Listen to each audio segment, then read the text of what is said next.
Hi everyone, welcome back to the Startup Operator Weekly Roundup.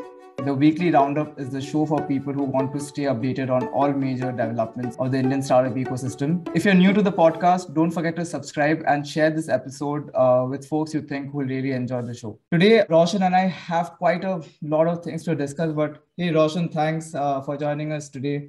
And I think I really have to ask you this: are you following the Ukraine-Russia conflict? Yeah, it's so crazy, right? I mean, we just are in our third year of COVID, and this happens. So I don't know. I mean, the stars are completely like misaligned in some sense, right? So it's pretty sad what's happening. I mean, you're seeing conflicting reports on Twitter at least, and each side is kind of using this information warfare as well, right? So you can't really make up your minds about it. But the geopolitics aside, I think what is happening with the swift ban of Russia is extremely important, right? Because so basically the EU and US have cut off a number of the Russian banks from the main international payment system, which is the SWIFT, right? And which just essentially means that all of the oil imports and so on and so forth, all oil exports and so on that Russia trades can no longer happen. And plus, I mean, their assets in foreign reserves, etc., are all frozen right now, right? So which is crazy. And the last time something like this happened with Iran, they lost a third of their foreign trade, right? Which is, I mean, which is a death blow actually. So does this make the case for crypto? I don't know, right? I mean, so I think they're already transacting in Bitcoin, is what I hear. So yeah, it's crazy times really. And in all of this funk, I got to catch a couple of episodes of She Builds, which is a new series that is produced along with Sequoia Capital, where they profile women entrepreneurs. And the first episode had Kirti Jangra of Animal, very interesting business. And I will be talking to Kirti shortly, maybe in a couple of weeks. And also Ashwini Ashokun, who we have spoken to earlier of Mad Street Den. Right? Do check out that series. Very, very inspiring. Right. Definitely. I mean, we should have more women entrepreneurs, and the series does a great job of showcasing their stories. Right. So, yeah. Oh, and on that note, last week Vimo raised Series C funding, the company you're working at, and of course you have a fantastic leader like Yamini at the front, right? And now Vimo is like one of the handful of enterprise SaaS companies to achieve this milestone. To speak on more about it in detail, we have raised $22 million in Series C round, and Bertelsmann India Investments led the round while existing investors, Emergence Capital, and Sequoia participated. But Roshan, I mean, you have been this in the early days, Series A, B, C. How has things changed, and what does the Series C round mean for Vimo going forward? See, I said this in the marketing video as well, right? I mean, there was no precedence for something like a Vimo. We were creating the category ourselves. And even enterprise SaaS itself, right, is a very new game to play. A lot of things had to be done with first principles and conventional business wisdom. And I see that, especially over the last couple of years, a lot of things are coming together. A playbook is developing, and really, I mean, kudos to the leadership, the founders. They're just an excellent team. The growth axis that we're seeing with US and Japan is very, very exciting, right? Because we're going from a CRM deficient market to a CRM rich market. And some of the concepts that we've tried to evangelize is already relevant there. So for those of you who don't know what Vimo does, think of it as a sales assistant and a coach, right? That helps salespeople in financial services do better. So yeah, it's been a wonderful journey, and looking forward to many more milestones ahead. And I also in this fundraiser all we had some like nice ups and downs as well of it. Yeah, do check out the video. You can see Gunjan in the Vimo announcement video, where he wants to make a Super Bowl ad with Snoop Dogg. So yeah, folks, if you can put us in touch with Snoop Dogg, just drop in a comment. Right. Maybe for Series E, Gunjan. Yeah. So another thing, right? Last week there was this interview at a press conference in China, right, which was done with a spokesperson for China's Commerce Ministry, Zhao Feng. In that interview, he was really expressing concerns of India's ban on Chinese app. I think it was last year that 59 apps were banned in India, which included the likes of TikTok, Share It, UC Browser, and Cam Scanner. Even a lot of other companies, right? If you look at C, who is the maker of video game Free Fire, their stocks had taken a huge dip in Nasdaq when India announced the ban. And now, almost after a year, a minister is like, actually acknowledging that fact. So I want to understand from your side, what sort of an effect does it usually have, and how badly do you think it would be hurting China? So, well, in the larger scheme of things, obviously this is some kind of a minor quibble, right? I mean, it doesn't really hurt them in any meaningful way. But then if you look at the markets itself, it's pretty clear, right? I mean, see, for example, that you mentioned, their stock fell something like 18 or 20% soon after the India ban. Right, and that's going to have a tangible impact on investors. At least Tencent is an investor in C, incidentally, and in fact, I mean, I think they've sought a clarification from the Indian government on whether they did this intentionally or was it like an accident or something. And I mean, there's a lot of geopolitics associated with this whole India China thing. And at this point of time in our relationship, I mean, it's icy cold, right? It's not the best. But I do feel that we have to apply all the levers at our disposal to make sure that China comes to the table. There is this quote that there can't be two suns in the same sky, or something to that effect, right? And I do feel it doesn't have to be a zero sum game. It could be my very naive opinion, but I do feel that trade is a positive sum, and we have to apply levers. You have to negotiate from strength. And you have to apply whatever levers you have at your disposal, and one of them is this. So it doesn't really matter to me that how much it's going to impact China's economy or anything, right? I mean, it doesn't, but it's I would say it's a principled position. And also, given that I mean, we've seen what China is capable of in terms of data and privacy and security and all of that, and essentially the amount of control that CCP exerts on the Chinese corporates itself, right? It doesn't make any sense for us to like be giving data freely to China through these apps and so on. So I think in the short term, maybe not much, but it's a principled position, and we should persist, and we should use these levers to get people on the table. Right. And also on the point you spoke about C, right? Yeah, JP Morgan had forecasted that the stocks might further go down by more 40%, right? So that would like be a serious hit.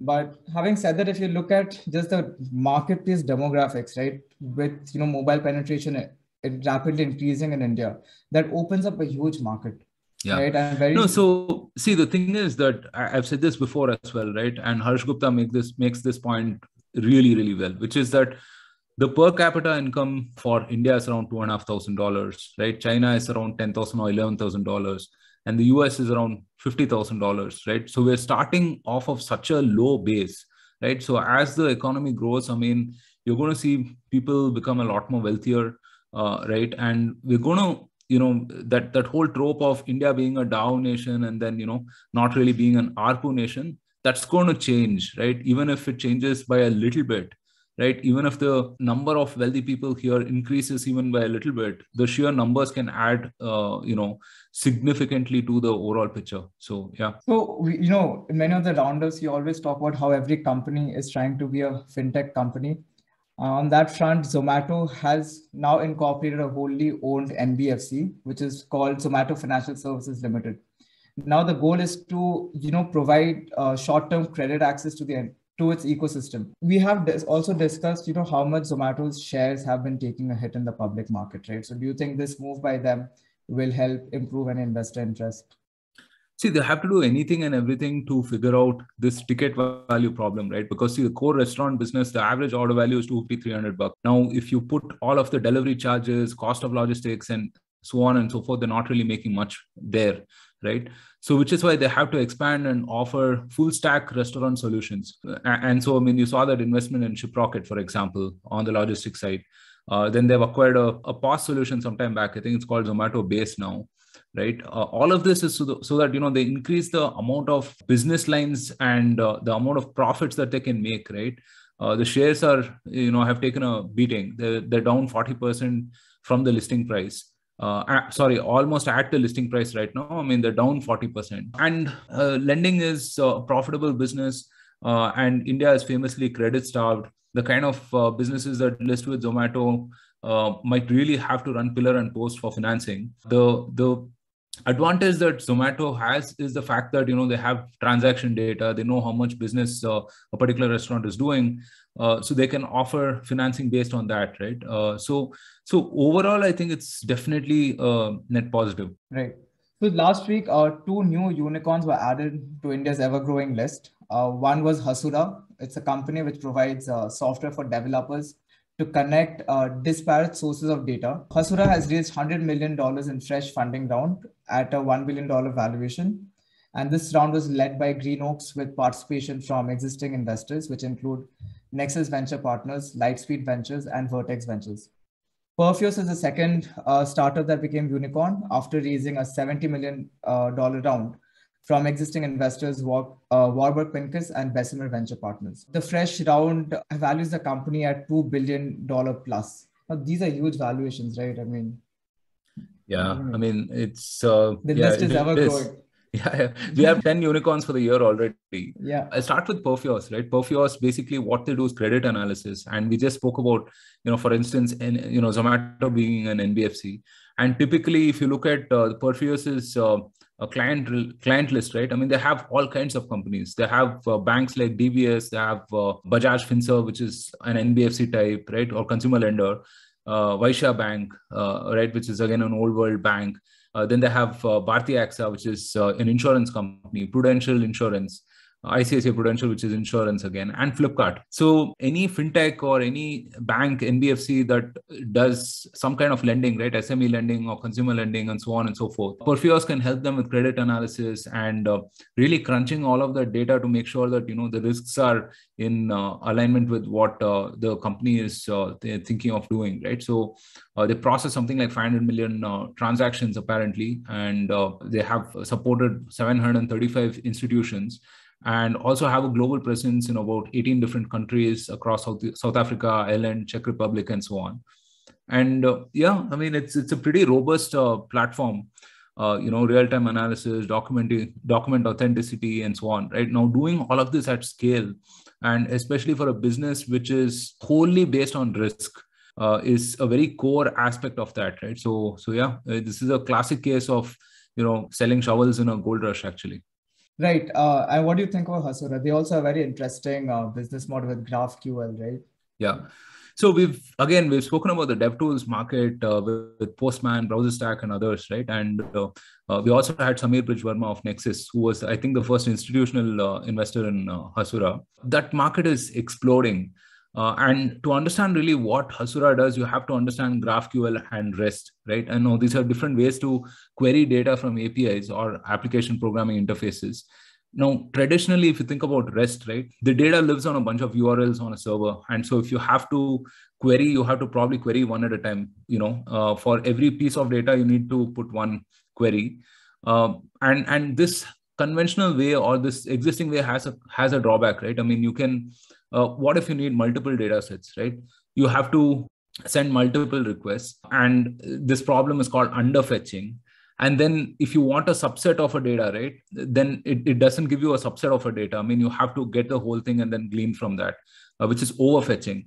Now, what GraphQL does is basically you can specify a syntax and you can, write an object, etc., and describe a format, and it will give you only that data, right? So it's a pretty nifty sort of a open source programming protocol, right? And supports all kinds of programming languages and so on and so forth, right? So, and what Hasura's GraphQL does is basically it makes it easier, faster for people to use GraphQL, and reduces the learning curve and so on, right? So, makes it fast, flexible, and developer friendly, basically. And these kind of solutions, given that engineering costs are such a critical aspect right now, and how much engineering productivity can have an impact on the company, these kind of solutions are really amazing. And one of the things that I saw was the founders' backgrounds. Both of them are like tremendous. So Tanmay Gopal is an IIT Madras guy, Microsoft Research. Rajoshi is NUS and Stanford, and both of them have done multiple startups before, including a food delivery startup. So that also speaks to the valuation, right? My best guess is that they're probably doing around 10 million plus ARR, and it's a 1 billion valuation, right? So which is like 100x multiple, which is kind of insane, actually. And the investor as well is pretty impressive. I mean, we haven't seen them on too many roundups, but Green Oaks has a very enviable portfolio as well. Airtable, Canva, Robinhood, In fact, they're invested in C also. But I mean, even if you look at it, right, the API market in India is also like pretty large. We saw companies like Postman, right? I mean, being built out of India, shipping globally. The API market really doesn't follow any geographical borders too. So it's like an open market for all. Yeah, you can be truly global, right? And see, more devices, more applications means that you have to connect different pieces of software together. And so, yeah, this market is huge. Right.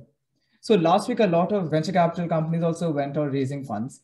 This company included Ivy Cap Ventures and Prime Venture Partners. Ivy Cap has secured the first close of its third fund at $214 million, while Prime Venture Partners marked the final close at $120 million, which overshot its initial target of raising just $100 million. Upekha Value SaaS Accelerator has also raised $9 million from Westbridge Capital towards its rolling fund that will look to invest in around 50 to 60 startups in the current financial year. Now they'll invest in companies on a revenue-based financing model, right? Can you help us understand that term a bit? Yeah, in fact, I mean, you should check out the episode that we did with Prasanna, who is the co-founder of Upekha, right? Prasanna and Rajan. Incidentally, both of them have been on the podcast. Rajan talks more about, how to build a SaaS startup, whereas Prasanna talks about revenue-based financing specifically.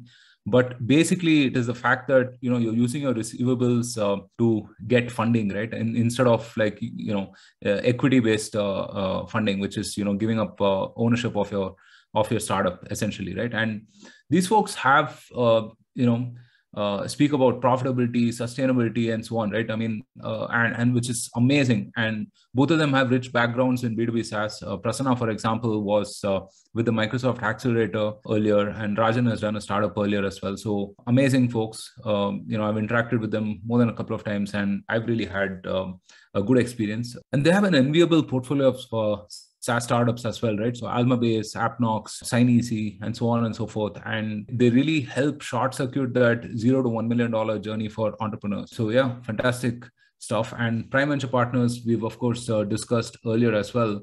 So they used to focus on fintechs, and now they're moving more towards EVs and Web3 and gaming infrastructure platforms and so on and so forth. So yeah, and so Ivy Cap is another interesting fund as well, right? They have investments across consumer tech, healthcare, SaaS.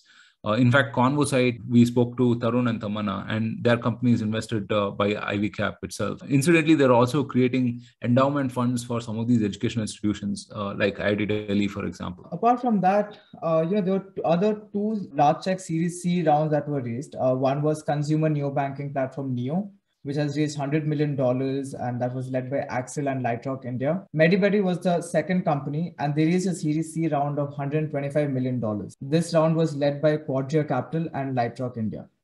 But I think, last week, more than the fundraisers, there were more acquisitions that actually happened in the ecosystem. ChargeBee has acquired Numbers, and along with that, they also launched ChargeBee Receivables. It's a new product which allows subscription businesses to automate their receivables process, right from purchase to payment. Big Basket has also acquired Agrima Infotech, which is a company that enables food and retail firms to build deep tech solutions at scale. The Kochi-based startup, incubated by Kerala Startup Mission, will help Big Basket to implement its technology platform site at the self-checkout counters. ADASH, which is a SaaS company, has acquired geospatial and AI-powered farming solutions provider Neurafarms.ai. This will enable satellites and AI-powered operations, maintenance, and sustainability for industries, that require geographically distributed assets.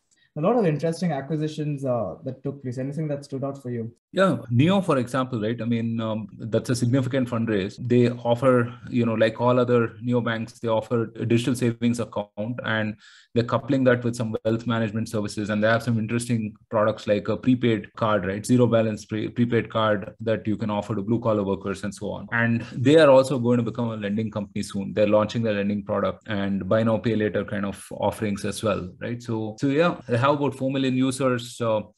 Around 10,000 users on a daily basis is what they're adding apparently, and their target is to reach a 30 million user base, which is about 3 crores.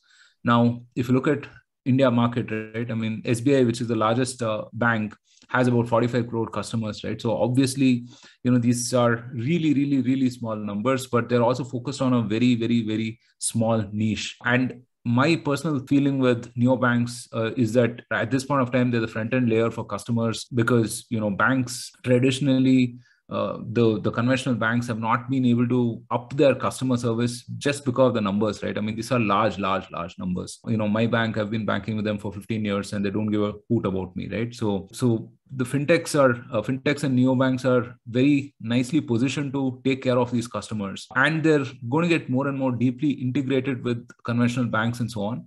And at some point in the future, I think they'll either be acquired by banks, or they will get banking licenses themselves, right? So we've seen that with, for example, PMC and Centrum and BharatPay and what's happening on that front. So yeah, MediBuddy is run by the same folks as MediAssist. And for compliance reasons, I think it's set up as two different entities, right? You can't really share data and so on.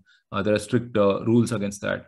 MediAssist is TPA, basically third-party administrators, and that business is due for disruption, and it's already happening, really, and there's not really too much money to be made on that front. And so, this health and wellness space is kind of a white space for these folks, right? I mean, to improve their revenue lines and so on. So there's consultation, medicines, lab tests, and overall telehealth, basically, right? And, post-COVID, we have seen how important that has become. So, yeah. Any acquisitions that stood out for you? I mean, you see there are a lot of Big Basket acquired Agrima Infotech, right? That is dealing with farm solutions. Then A-Dash acquired Neura Farms, right? Again, in geospatial space. How do you say? Is there some trend over here? See, all of these acquisitions have something in common, right? Which is that they're acquiring to get deeper in the value chain, basically. If you look at ChargeBee, I mean, subscription management, and right now, they've moved on to this collections automation and so on, right? And, they will have to go wider and deeper. And ChargeBee has raised significant funding, obviously. And part of that funding will also be used for such acquisitions to add complementary layers to their business, right? So that their market cap becomes bigger, right? The number of customers become bigger. And also, I mean, there's a healthy cross pollination between, customers using one kind of product, or who can potentially use another kind of product. And Big Basket obviously has to kind of backward integrate all the way to support their whole farm to fork sort of a model, right? So that is really what's happening on that front. So yeah, definitely interesting. And given the number of companies that have raised Series C plus kind of rounds, we should see this happen more often, I would say. All right, moving on, Balaji Srinivasan has posted a really interesting tweet. He posted the tweet regarding the Ukraine-Russia conflict. He's saying that this is a financial neutron bomb. Swift sanctions, right? Bankrupts people without blowing up buildings. Hits all 145 million Russians at once, every ruble holder. Now, if you look at it, right, I mean, yeah, of course, wars are not only fought just by tanks and ammunition. We're already seeing Russia have cyber attacks on the Ukrainian government, right? Anonymous is like posting messages throughout internet. They have apparently hacked Russia's TV network. So yeah, let's talk a bit more about this, right? You mentioned earlier about the SWIFT sanctions, the whole economic taking ahead. But what other things, could possible implications be of the war? Yeah, see, the conventional battle of, infantry, cavalry, and whatnot, right? I mean, obviously that's dated, right? It's not going to happen like that. Army, Navy, Air Force, and so on. I think once before, when we were talking about maybe the OFCs, right? The ordnance factories, we had discussed how, modernization in defense will mean a lot more integrated armed forces and stuff, right? I mean, while that is happening, also the war front has shifted to cyber. The war front is online right now, and I mentioned in my opening comments that both sides are using information warfare very significantly, right? And obviously, that region, Russia, Ukraine, etc., Eastern Europe, has a ton of talent in terms of hacking and computer programming and so on, right? I mean, there's plenty of that evidence as well. So Russia, well, I mean, I'm not a geopolitical expert, but they will not keep quiet, right? I mean, they will obviously respond in kind to whatever sanctions have been levied. Look, nobody will push the nuclear button, right? Because that is ultimate tool for destruction, right? But they will do everything before that. And something like this, right, where you can just turn off a company's trade and economy for a few days, for a few months, or whatever, is significant. It's just really, really significant. And yeah, Balaji has been tracking this really well. He's got this amazing overview of technology, politics, and I mean, he's a true polymath, right? I mean, he can bring plenty of these different spheres together and sort of generalize and theorize very effectively. And of course, I mean, one of the most original thinkers of our time, I would say, right? So he's got a bunch of tweets out. And it also ties to the point I was making in my opening comments in terms of the Swift ban itself, right? Because this is a huge thing. This is definitely a huge thing. There were pictures which showed like as if demonetization happened in Russia. People are queuing up outside ATMs and banks. No, it's a big deal. It's definitely a big deal, I would say, right? So plenty of things are going to come out of this, and yeah, we'll just keep a close watch on this, and I hope that things become peaceful soon as possible. All right, Roshan, before we bring this roundup to a close, let's talk about the conversations of this week. I think you've already spoken with Kanti Prabha, who is the co-founder of Syrian Labs, and I think later in the week you'll be talking to Raj of AquaConnect. Can you tell us a bit about these conversations? Yeah, so these are two very different episodes, right? SaaS, I know intimately, of having worked in the domain for about 5 years now, and fisheries and that part is something that's totally alien to me. So I'm really looking forward to the conversation with Raj specifically, right? And really trying to understand everything from a one-on-one perspective on the ecosystem, on the business, and really how they're building it out. But Kanti and I had a great chat. She's a SaaS veteran. She's been in the field for about 10, 12 years. She's built for large enterprises, and building for enterprises is a tough ask, right? You have to build with the customer, but also, I mean, you have to have a certain hypothesis of the market and innovate on your own. So yeah, it's definitely a tough ask, and we spoke about multiple different aspects of product and operations and team and culture and so on. Certainly will be an excellent podcast, so do check it out. Awesome. Right. So I think with that, we come to the end of this week's roundup. Roshan, thanks so much for your insights. Folks, don't forget to hit the like button and share this episode if you enjoyed it with your network. And as always, you can reach out to us on Twitter. We are at Operator Startup, and on LinkedIn, it's the Startup Operator. If you haven't already subscribed to our WhatsApp updates, check the description below. You'll find the WhatsApp link. And yeah, with that, we'll see you again next week. Have a great week ahead. All right, guys. Have a great week ahead.